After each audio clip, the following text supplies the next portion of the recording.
I think there's a tension all throughout history, and I like to think we're making progress. Lately, I'm not so sure, in integrating as opposed to splitting. By splitting, I mean just seeing the other as different and bad.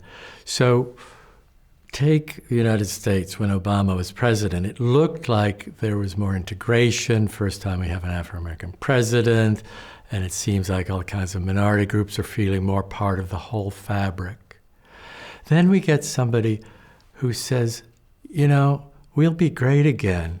I'm simplifying because there's so much more to the story, but we'll be great again if we just keep those Mexicans out. The Mexicans are the badness that is making society bad. We were great once, we'll be great again if we just keep them out.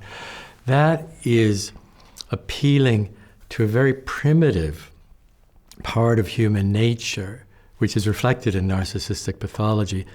But it's very scary because it has an appeal.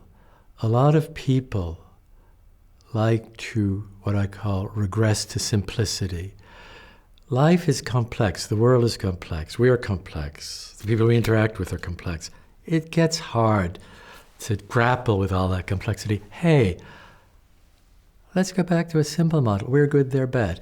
Now, everybody likes to do this. That's why Red Sox-Yankees games are so much fun. Being from Boston, I will never, ever be convinced there's anything good about the Yankees. They only win because they have all this dirty money from the richest city in the country, and we Bostonians are the pure people who sort of struggle with our relatively impoverished state vis-a-vis New York, but still sometimes we win. It's kind of crazy. But for 2 hours, you can go to Fenway Park and love your team and hate the other, and it's pleasurable. Movies, all the blockbuster movies are about the good guys and the bad guys. People like a relief from the complexity of the world. It's fine if it's entertainment, but if it's a political stance, then it gets dangerous. Do you see what I mean? Yeah. What happens when people move into groups with regard to the splitting? Well, it depends a lot on the leader of the group, because leaders can foster integration or leaders can foster splitting. A concept we call malignant narcissism is worth mentioning here. It's a very low level of narcissism where it's not only the aggrandizement of the self that is part of the picture, but the pleasure in aggression and destruction.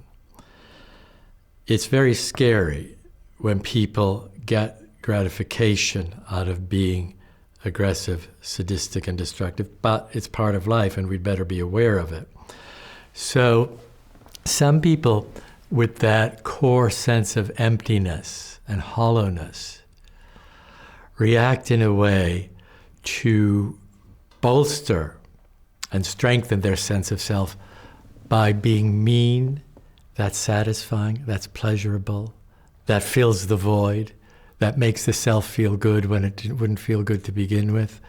And a leader with those characteristics can, like the Pied Piper, bring a lot of people into their fold by promises. I mean, Hitler was such a good example. We're going to be the Third Reich. And these people were led to a path of their own destruction in order to save a false narrative of grandiosity.